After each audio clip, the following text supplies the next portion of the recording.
Hello my dear students, welcome to my YouTube channel. आज इस class में हम क्वेश्चन नंबर 2 सॉल्व करेंगे एक्सरसाइज 8.1 से।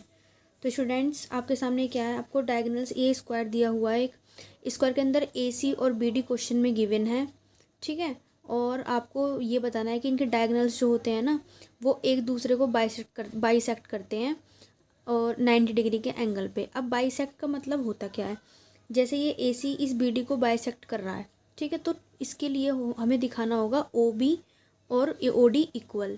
वैसे ही हम ए सी की बात करें, ए सी को ये बी डी बाइसेक्ट करती है इंटू टू इक्वल पार्ट्स ओ ए और ओ सी। ऐसा आपको प्रूव करना है। जैसे मैंने यहाँ पे लिखा हुआ टू शो, फर्स्ट पार्ट में ए सी इक्वल्स टू बी डी हमें प्रूव करना है, डायगोनल्स बराबर होते हैं। और सेकंड पॉइंट में हमें ओ ए ओ सी ओ बी और ओ डी, ठीक है, ये हमारी इक्वल होते हैं बाइसेक्ट। इसी का मतलब बाइसेक्ट होता है टू इक्वल पार्ट्स में डिवाइड करना। तो मैंने आपको बताया कि हमें इस फर्स्ट पार्ट को प्रूफ करने के लिए ऐसे दो ट्रायंगल में हमें जाना होगा और उन्हें कॉन्ग्रुएंट प्रूफ कराना होगा कि जिसमें ए सी और बी डी इंक्लूडेड हो। अगर देखिए, हम देख सकते हैं वाला ट्रायंगल जो ए बी सी है, इसमें आपका ए सी इंक्लूड है, और ये जो ट्रायंगल आपका दूसरा है बी सी डी, इसमें बी डी इंक्लूड है। तो इन दो ट्रायंगल को अगर आप कॉन्ग्रुएंट प्रूफ करते हैं तो by C P C T आपके जो ए सी और बी डी हैं ये आपके ऑटोमेटिकली इक्वल प्रूफ हो जाएंगे। तो इसके लिए आपको लिखना पड़ेगा in triangle A B C and B C D. Okay students, तो सबसे पहले आप लिख सकते हैं यहाँ पे फर्स्ट पार्ट में A B equal to C D, ठीक है। ये क्या है, आपकी एक साइड है। और आप क्या लिखेंगे इसमें, रीज़न क्या देंगे आप कि all sides are equal of square, ठीक है। आगे नंबर 2 पे हम चलेंगे और क्या हम बता सकते हैं इसमें, बी सी आपका ए बी सी का भी बेस है और बी सी डी का भी बेस है। तो यहाँ पे लिखेंगे आप B C is equal to B C, वो लिखेंगे आप कॉमन। अब ये यहाँ पे हमेशा जब दो लाइन सेगमेंट एक दूसरे को किसी पॉइंट पे मिलती है ना, तो वहाँ पे 90 डिग्री का एंगल बनता है स्क्वायर के अंदर। तो इस वाले ट्रायंगल ए बी सी का एंगल बी और बी सी डी का एंगल सी, ये आपस में बराबर हो जाएंगे। तो आप लिखेंगे angle B equal to angle C, each of 90 degree, each of 90 degree. Rectangle और स्क्वायर के अंदर ना ये चारों के चारों जहाँ पे लाइन सेगमेंट दो मिलती हैं, वहाँ पे जैसे angle B C D A, ये सारे के सारे आपके 90 डिग्री के एंगल बनाते हैं स्क्वायर के अंदर, ईच ऑफ 90 डिग्री। तो देखिए, ये साइड है आपकी, ये भी साइड है, और ये आपका एंगल है। तो by SAS rule both triangles are congruent. A B C congruent हो गया ट्रायंगल बी सी डी के। तो स्टूडेंट्स, ये आपके प्रूफ हो चुके हैं। तो आप लिखेंगे ए सी, इस वाले ट्रायंगल का ए सी और इस ट्रायंगल के बी सी के बराबर, बी डी के बराबर होगा। क्यों होगा, ए बी नहीं, ए सी सॉरी, एंड बी डी बराबर होंगे। क्यों होंगे, corresponding parts of congruent triangles by CPCT, ठीक है स्टूडेंट्स। तो ये हमारा फर्स्ट पार्ट हमारा प्रूफ हो चुका है, इसे यहाँ पे आप प्रूव्ड लिख दीजिए, ठीक है। अब हमें प्रूफ करना है O A equals to O C, O B equals to O D. तो हमने ये पूरे ट्रायंगल तो कॉन्ग्रुएंट कर दिए। अगर हम इस वाले ट्रायंगल में से ये वाला मैं ट्रायंगल माइनस कर दूँ और इस वाले में से मैं ये वाला ट्रायंगल माइनस कर दूँ, तो हमारे ये दो ट्रायंगल बच जाएंगे। स्टूडेंट्स समझ रहे हैं, आप समझ पा रहे हैं मैं क्या कहना चाह रही हूँ। अगर आप ट्रायंगल ए बी सी में से ओ बी सी ट्रायंगल को माइनस करेंगे तो आपके पास बचेगा ए ओ ओ बी, है ना। और आप जब बी सी डी में से इस ओ बी सी को ट्रायंगल को माइनस करेंगे ना, तो आपके पास ये बचेगा ये वाला ट्रायंगल। तो अगर आपने इन दोनों को कॉन्ग्रुएंट प्रूफ कर दिया तो आप ओ ए बराबर ओ सी कह सकते हैं, करस्पॉन्डिंग साइड्स है, और ओ बी के करस्पॉन्डिंग साइड है इस ट्रायंगल की ओ डी, तो वो बराबर हो जाएंगे by C P C T से। तो इनको हमें कॉन्ग्रुएंट प्रूफ करने के लिए कोई तीन चीज़ें दिखाने की ज़रूरत नहीं है। हम इस होल ट्रायंगल में से और इस वाले होल ट्रायंगल में से दोनों में से सेम चीज़ माइनस करेंगे ओ बी सी। हम किसी कॉन्ग्रेंट या इक्वल में कोई सेम चीज़ ऐड करें या लेस करें तो उससे फिर क्वेश्चन पे इफेक्ट नहीं पड़ता। मैं आपको ये करके बताती हूँ कैसे। सबसे पहले आपको लिखना पड़ेगा ट्रायंगल ABC कॉन्ग्रेंट है ट्रायंगल BCD के। अभी हमने जस्ट प्रूफ किया। अगर मैं ट्रायंगल ABC में से माइनस कर दूँ ट्रायंगल OBC को, ठीक है, कॉन्ग्रेंट का साइन आप ऐसे लगाएंगे। ट्रायंगल BCD में से माइनस करूँगी ट्रायंगल OBC को, ठीक है। तो इसमें क्या है आपका, जब आप ABC में से पूरे में से ट्रायंगल माइनस करेंगे तो आपके पास बचेगा ट्रायंगल AOB। तो लेफ्ट हैंड साइड में लिखेंगे आप ट्रायंगल AOB, कॉन्ग्रेंट हमारा ऐसे ही रहेगा। और अब BCD में से जब आप ये वाला ट्रायंगल माइनस करेंगे तो आपके पास बचेगा ये OCD, तो ट्रायंगल OCD। तो ये हमारे कॉन्ग्रेंट हो गए। अब कॉन्ग्रेंट हो गए तो ये OA, ठीक है, OA बराबर होगा OC के। इसकी करस्पॉन्डिंग साइड ये है आपकी OC, ठीक है। इस वाले ट्रायंगल का OA और इस वाले ट्रायंगल का OC करस्पॉन्डिंग साइड्स हैं।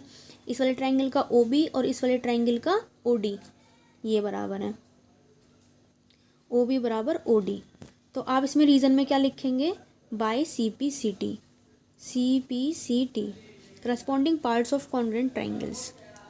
ओके स्टूडेंट्स, अब आपने इन्हें बाइसेक्ट तो मतलब कर दिया। अब आपको ये और प्रूफ करना है कि ये जो होते हैं ना 90 डिग्री के एंगल पे ही बाइसेक्ट करते हैं, यानी कि आपको कोई एक एंगल 90 का दिखाना पड़ेगा, ठीक है।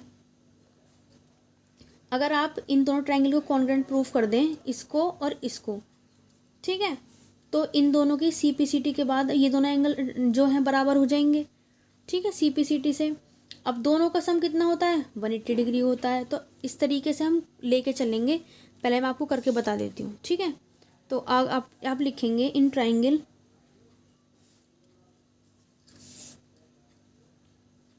ये वाला AOB एंड ट्रायंगल AOD। तो इसमें सबसे पहले हमारा AB बराबर AD का होगा। लिखेंगे अब रीजन में all sides of square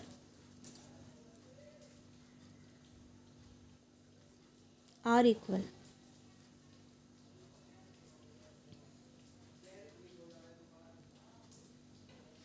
okay student, first number पे आपका ये होगा। सेकंड नंबर पे आप देंगे AO is equal to AO, क्योंकि ये जो AO है वो इस वाले ट्रायंगल का भी पार्ट है और इस वाले ट्रायंगल का भी पार्ट है, तो ये कॉमन हो जाएगा आपका। क्या हो जाएगा, कॉमन।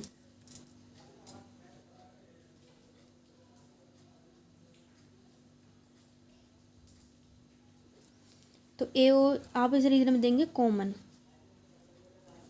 ओके स्टूडेंट्स, अब जब कॉमन हो गया और इसमें क्या दिखाएंगे आप, ये वाला एंगल इसका, ये वाला एंगल इसके बराबर होगा। क्यों होगा, इसमें लगी है पैरेलल लाइंस की प्रॉपर्टी। AD पैरेलल है BC के और ये जो आपकी BD लाइन जा रही है ये है एक आपकी ट्रांसवर्जल। तो ट्रांसवर्जल में क्या होता है, अपोजिट वे पे, जैसे इसका ये वाला एंगल, इस वाले ट्रायंगल का ये वाला एंगल और इस वाले ट्रायंगल का ये बराबर होंगे, ठीक है। या फिर आप ऐसे लिख सकते हो कि इस चीज़ को छोड़ो, यहाँ वाले क्वेश्चन को छोड़ो, इसमें दिखाएंगे हम OB equals to OD, OB is equal to OD। ये आप लिखेंगे कि OB जो हमारा फर्स्ट पार्ट में from first part, second part में, सॉरी फर्स्ट पार्ट तो आपका AC इक्वल टू वो था ना, ये सेकंड पार्ट में। अब हमें देखिए OB इक्वल्स टू OD, ठीक है ना। तो यहाँ पे बाय SSS, ये भी आपकी साइड है, ये भी साइड है, ये भी साइड है, तो by triple side rule both triangles are congruent. AOB congruent proof हो गया ट्रायंगल AOD के। अब स्टूडेंट्स, अब ये वाले एंगल में बराबर लिखूंगी, कौन कौन सा, AOB, ठीक है, और AOD बाय CPCT से, क्योंकि इसका करस्पॉन्डिंग पार्ट ये है।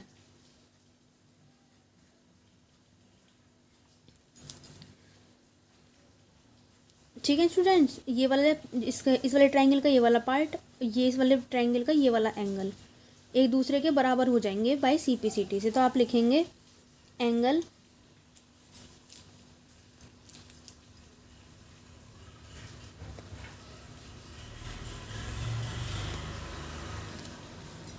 एंगल ए ओ बी बराबर होगा एंगल ए ओ डी के। रीज़न क्या देंगे आप इसमें? By C P C T.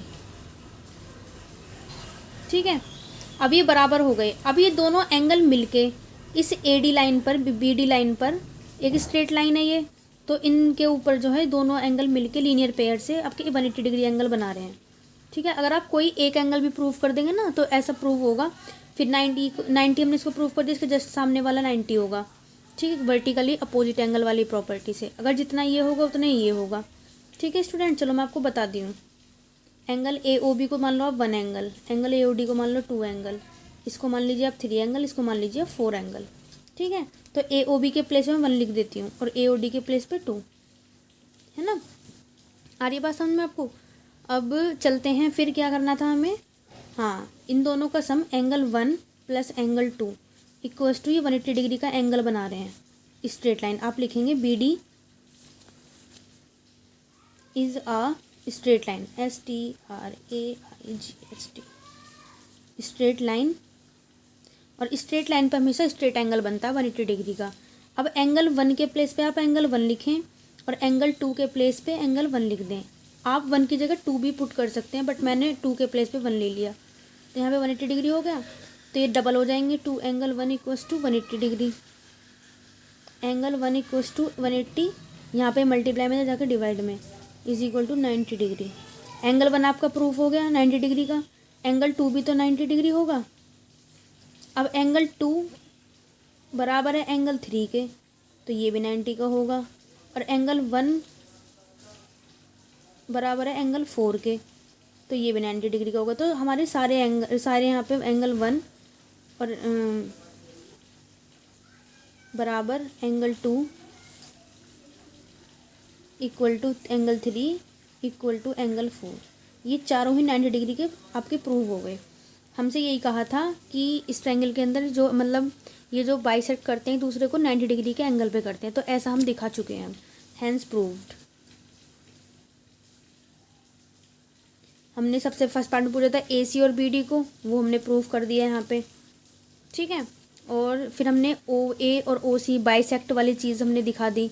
ओ से लेके ए तक की डिस्टेंस, ओ से लेके सी तक की डिस्टेंस बराबर है, इसी चीज़ को हम बोलते हैं बाइसेक्ट करना। ठीक है, ऐसे ही ए सी ने बी डी को बाइसेक्ट किया, कितने डिग्री पर किया? 90 डिग्री के एंगल पे। ऐसा हम प्रूव कर चुके हैं स्टूडेंट्स। चारों एंगल मैंने 1 2 3 4 जो है यहाँ पे 90 के बनेंगे। स्क्वायर के अंदर ध्यान रखिएगा हमेशा, एक तो डायगोनल्स बराबर होते हैं और ये जो बाइसेक्ट करते हैं दूसरे को वो 90 डिग्री के एंगल पे करते हैं। Okay students, I just hope आपको ये क्वेश्चन अच्छे से समझ में आया है। आपकी कोई क्वेरी हो तो आप मुझसे पूछ सकते हैं, you can ask me in comment section. Okay, thanks for watching this class and best of luck for your study.